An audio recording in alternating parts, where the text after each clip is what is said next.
Bismillahirrahmanirrahim. Assalamualaikum warahmatullahi taala wabarakatuh. Ini adalah slide video dari kumpulan kami untuk subjek hubungan manusia dalam pentadbiran. Tajuk yang kami pilih adalah pengurusan konflik dalam sektor kesihatan ketika COVID-19. Berikut adalah ahli-ahli kumpulan kami, iaitu saya sendiri, Muhammad Khairuddin bin Anwar, nombor matrik 274433, Encik Hanuzi bin Miasan, nombor matrik 274932, Puan Zuraini binti Hamzah alias Sihat, nombor matrik 274960, serta Puan Halimah Tun Safdiah binti Abdul Rahman, nombor matrik 274175. Pengenalan kepada COVID-19. Apa itu COVID-19? COVID-19 ataupun coronavirus adalah famili virus yang menyebabkan pelbagai penyakit dari sesama hingga ke penyakit yang lebih teruk seperti MERS-CoV dan SARS-CoV. Antara simptom-simptom COVID-19 adalah pening kepala, batuk, sukar bernafas, sakit badan serta demam. Langkah-langkah pencegahan awal adalah perlu diambil, contohnya seperti mencuci tangan dengan air dan sabun, menutup mulut dan hidung ketika batuk dan bersin, memakan makanan yang dimasak dengan sempurna, elakkan bersentuhan dengan individu yang mempunyai gejala. Pengurusan konflik dalam sektor kesihatan ketika COVID-19. Mereka adalah kumpulan yang sangat terdedah kepada COVID-19 secara fizikal. Ada di antara mereka yang bekerja siang dan malam sejak pandemik itu melanda negara. Itu adalah satu pengorbanan yang amat luar biasa. Mereka adalah antara wira yang tidak didendang. Oleh itu, tidak heranlah berbagai konflik yang terjadi di dalam organisasi kesihatan ketika itu. Konflik di tempat kerja haruslah diselesaikan dengan segera bagi mengekalkan keharmonian dan juga produktiviti kerja. Banyak juga organisasi serta badan NGO yang membantu dari pelbagai segi bagi membantu melancarkan organisasi kesihatan dalam sektor kesihatan. Latar belakang kajian. Kehadiran pandemik COVID-19 yang tidak dapat diduga yang telah melanda hampir di seluruh negara telah meninggalkan kesan yang mendalam kepada semua golongan masyarakat dari pelbagai sudut. Antara salah satu kesannya adalah konflik di tempat kerja. Ia boleh terjadi disebabkan pelbagai punca seperti perbezaan pendapat atau pandangan antara rakan sekerja berkaitan sesuatu informasi dalam pelaksanaan tugas, perselisihan kefahaman terhadap sesuatu keterangan fakta ataupun dalam membuat keputusan yang terbaik untuk kepentingan organisasi. Konflik pula terbahagi kepada dua, iaitu konflik kerja dan konflik emosi. Konflik kerja adalah konflik yang melibatkan ketidaksefahaman atau percanggahan dalam proses membuat keputusan, cetusan idea atau sesuatu pendapat dalam melaksanakan tugas yang diamanahkan untuk mencapai matlamat sebuah organisasi. Konflik emosi pula ialah apabila timbulnya perasaan atau emosi negatif seperti perasaan cemburu, rasa tidak dihargai atau sensitif di antara pekerja dalam sesebuah organisasi. Kajian mengenai konflik ini juga telah dilakukan di peringkat global yang turut melibatkan beberapa negara di mana hampir semua negara menunjukkan tanda-tanda tekanan melampau dalam kalangan pekerja kesihatan yang terkesan dengan fasa pandemik ini tanpa terkecuali. Kebanyakan petugas barisan hadapan yang terdiri dari pegawai perubatan, jururawat dan mereka yang terlibat dalam bidang kesihatan dilihat telah mengalami tekanan, stres dan kebimbangan yang melampau.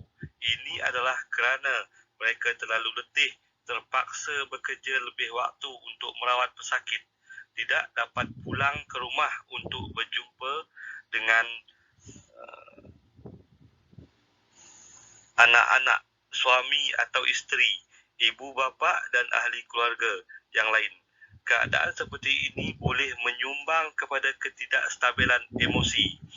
Antara faktor tekanan kerja menjadi punca tekanan yang dominan dalam kalangan kaki tangan kesihatan sepanjang virus ini melanda ialah isu beban kerja yang berlebihan dalam kalangan petugas kesihatan seperti yang sering kali dibincangkan dalam akhbar-akhbar dan penulisan akademik sejak kebelakangan ini. Situasi kerja pastinya berubah selepas pandemik melanda dengan beban kerja yang bertambah secara mendadak.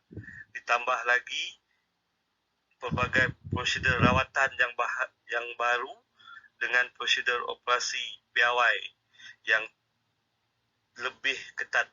Pihak Kementerian Kesihatan Malaysia juga telah beberapa kali menyentuh tentang keletihan dan tekanan yang dialami oleh petugas-petugas mereka. Sepanjang pandemik ini, tempoh bekerja yang bertambah panjang, bekerja pada shift malam bagi petugas yang bertugas di hospital yang mempunyai ramai pesakit, cuti tahunan yang dibekukan serta berhubung langsung dengan prosedur COVID-19 merupakan antara bebanan kerja yang dihadapi oleh mereka. Dalam keadaan seperti ini, pihak kerajaan seharusnya meneliti beberapa isu teknikal yang memberi kesan kepada petugas kesihatan kita. Contohnya isu keperluan anak termasuk dari segi kebajikan tempat tinggal sementara ibu bapa bekerja. Isu pendidikan anak tercicir akibat kesibukan ibu bapa yang bertugas sebagai kaki tangan kesihatan. Isu ini bukanlah melampaui gaji dan allowance semata-mata, tapi sekurang-kurangnya keprihatinan pihak kerajaan terhadap isu ini mampu meringankan beban tekanan perasaan dan meringankan kerisauan mereka terhadap keluarga yang terpaksa diabaikan semata-mata untuk berkhidmat kepada orang lain.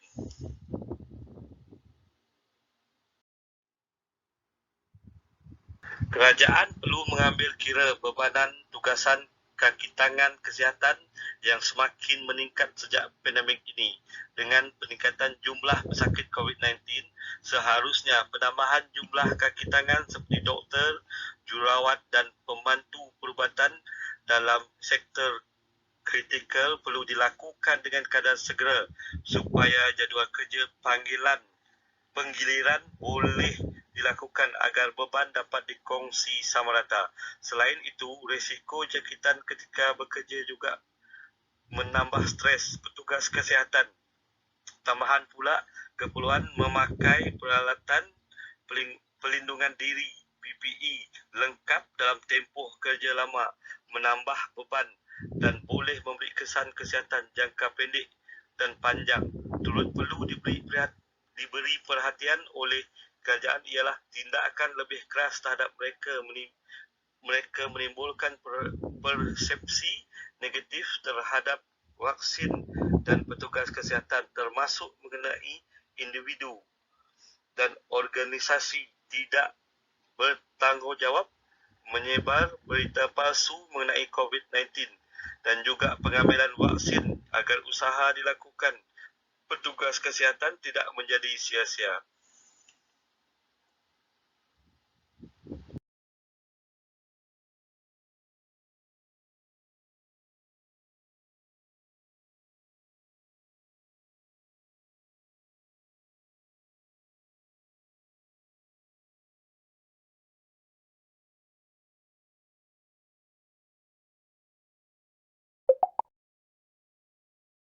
Assalamualaikum dan salam sejahtera. Saya Zulni binti Hamzah, nombor metrik 274960. Pada hari ini saya akan membentangkan mengenai isu pengurusan konflik dalam sektor kesihatan. Antara faktor ataupun konflik yang berlaku dalam sektor kesihatan adalah perselisihan faham dan pendapat. Perselisihan faham dan pendapat membawa kepada konflik diri sesama kaki tangan dan dengan ahli kumpulan perubatan lain. Dan ini adalah disebabkan peranan dan deskripsi tugas serta arahan kerja yang dikeluarkan oleh pihak atasan dari masa ke semasa dan mereka perlu patuh. Yang kedua adalah kekurangan kaki pesakit. Kekurangan kaki pesakit semasa penularan wabak COVID berlaku hingga katil hospital tidak dapat menampung jumlah pesakit yang terlalu ramai ditahan di hospital kerana mengalami jangkitan COVID di tahap serius. Jadi masa tu hospital tu terlalu sesak dengan keadaan pesakit yang terlalu ramai. Yang ketiga, apabila pesakit terlalu ramai dan banyak yang ditempatkan di hospital dan mengalami jangkitan yang serius, hospital yang mengalami kekurangan mesin ventilator itu terdesak dan terhad penggunaan mesin. Mereka terpaksa meminjam daripada hospital yang lain bagi memenuhi keperluan pesakit yang serius. Yang keempat, kurang tenaga kerja. Pesakit yang ramai ditempatkan di hospital dan mendapatkan rawatan setiap hari menjadikan petugas berasa agak terbeban kerana beban kerja mereka telah bertambah dan mereka mengalami kekurangan doktor dan jururawat untuk merawat pesakit. Kaki tangan juga mengadu mereka berasa terbeban dengan kewajipan dan tanggungjawab kepada masyarakat oleh kerana kurangnya tenaga kerja bagi membantu merawat dan menyelamatkan mangsa COVID dan mereka ini berasa agak keletihan. Yang kelima, jadual masa kerja yang berganda. Jadual masa kerja berganda oleh kerana perhatian terhadap pesakit COVID yang datang pergi ditahan di ward dan datang lagi yang baru dan kemudian pesakit yang datang setiap hari tak kira siang atau malam kerana mengalami jangkitan COVID menjadikan jadual masa kerja mereka berganda daripada hari sebelumnya dan hari-hari sebelum ini. Dan mereka juga merasakan tidak cukup rehat, apatah lagi kurangnya mereka untuk bersama keluarga dan bersosial. Ini menjadikan petugas kesihatan penat dengan tugas seharian dan tidak cukup rehat hingga mereka mengalami kemurungan, depresi dan mempunyai emosi yang tidak stabil. Seterusnya, kerenah manusia.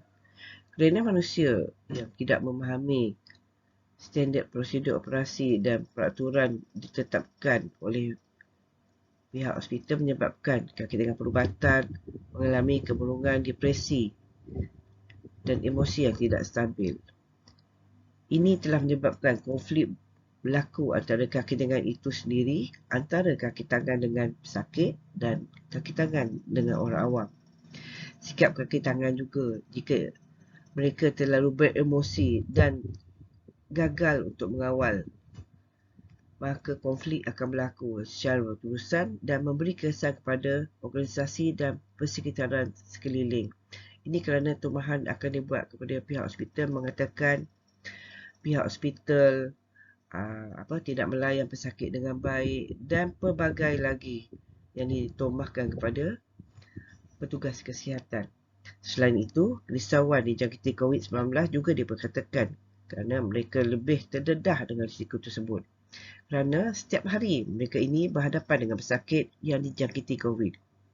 Selain itu, perselisihan pendapat dan sikap emosi dalam membincangkan jadual aturan kerja, peranan dan deskripsi tugas dan giliran cuti rehat disebabkan tekanan yang mereka hadapi.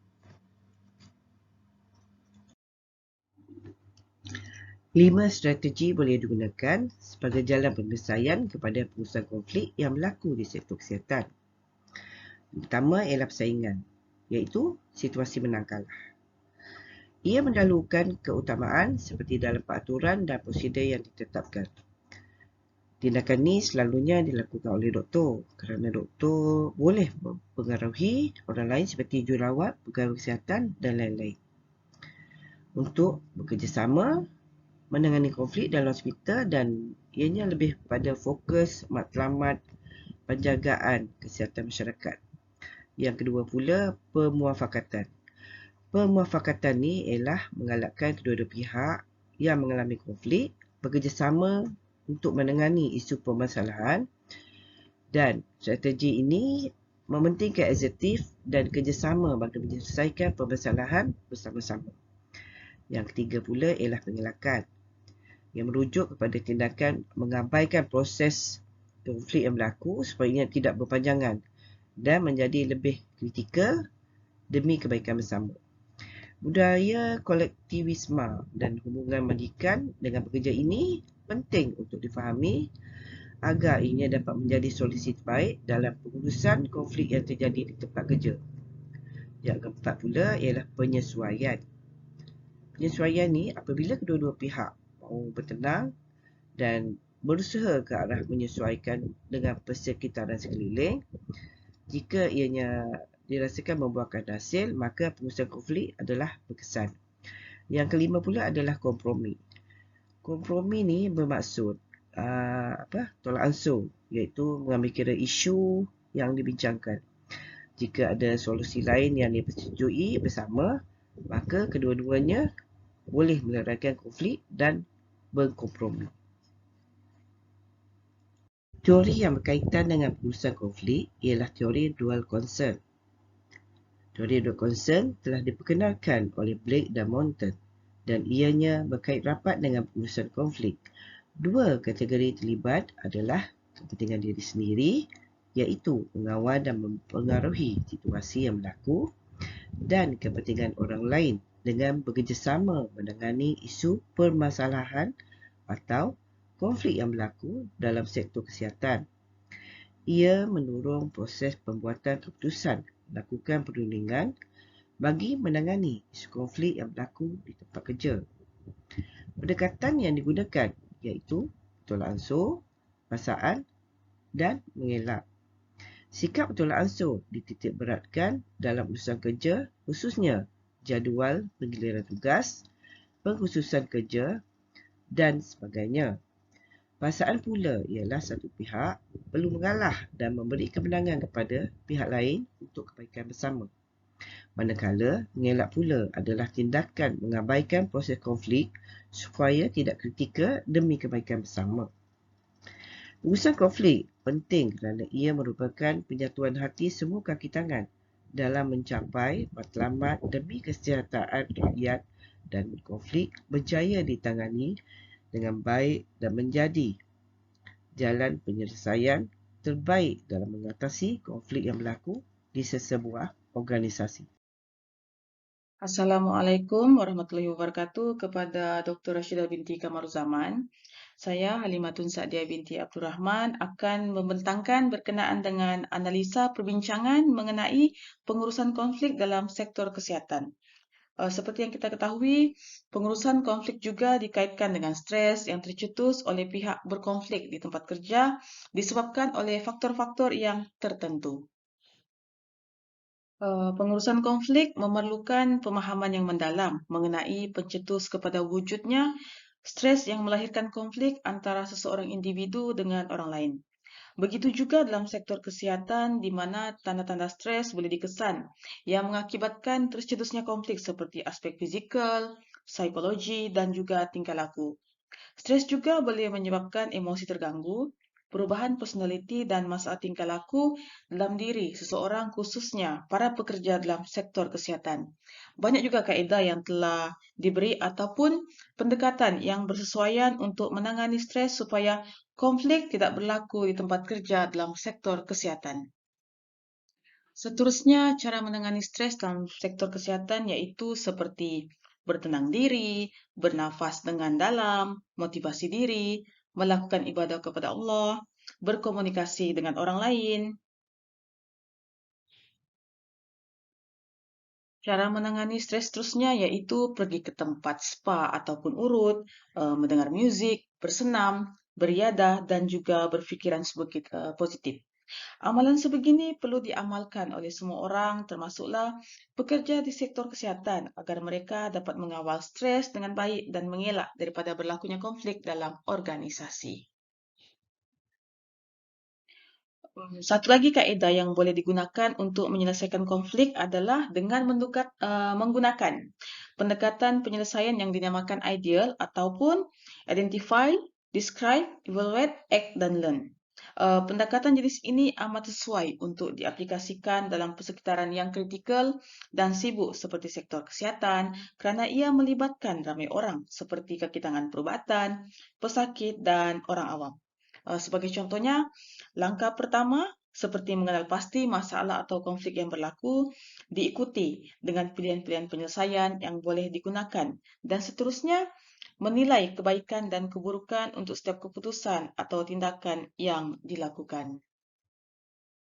Pengurusan konflik juga memerlukan kemahiran tertentu bagi menangani situasi yang berlaku di tempat kerja, khususnya melibatkan sektor kesihatan seperti hospital, klinik kerajaan, pusat kesihatan, dan sebagainya. Beberapa kemahiran yang perlu diketahui dan dipelajari adalah penting sebagai panduan untuk menjayakan pengurusan konflik dengan berkesan. Beberapa contoh lain yang juga boleh diamalkan adalah seperti gaya hidup sehat, menjaga pergerakan fizikal dengan orang lain, komunikasi dua hala yang baik, pengurusan emosi yang terkawal, dan mendekatkan diri dengan Allah. Sebagai seorang manusia, kita juga mempunyai perasaan dan emosi yang perlu dijaga dengan baik kerana kesan dan impaknya boleh berlaku kepada diri kita, ahli keluarga, dan orang lain. Konflik perlu diselesaikan dengan kaedah atau pendekatan yang praktikal dan terbaik bagi memudahkan urusan yang berkaitan dengan pesakit, kecemasan, dan jadual waktu bertugas dalam sektor kesihatan. Setiap isu atau permasalahan yang berlaku perlu ditangani dengan pantas, cekap, dan berkesan dengan menggunakan kaedah atau pendekatan yang bersesuaian demi mencapai matlamat organisasi dan kepentingan semua pihak. Seperti yang kita ketahui, pengurusan konflik menjadi pegangan asas dalam membentuk satu perhubungan interpersonal yang baik dan terkawal dalam kawasan tempat kerja melibatkan kaki tangan dan majikan serta pihak pengurusan.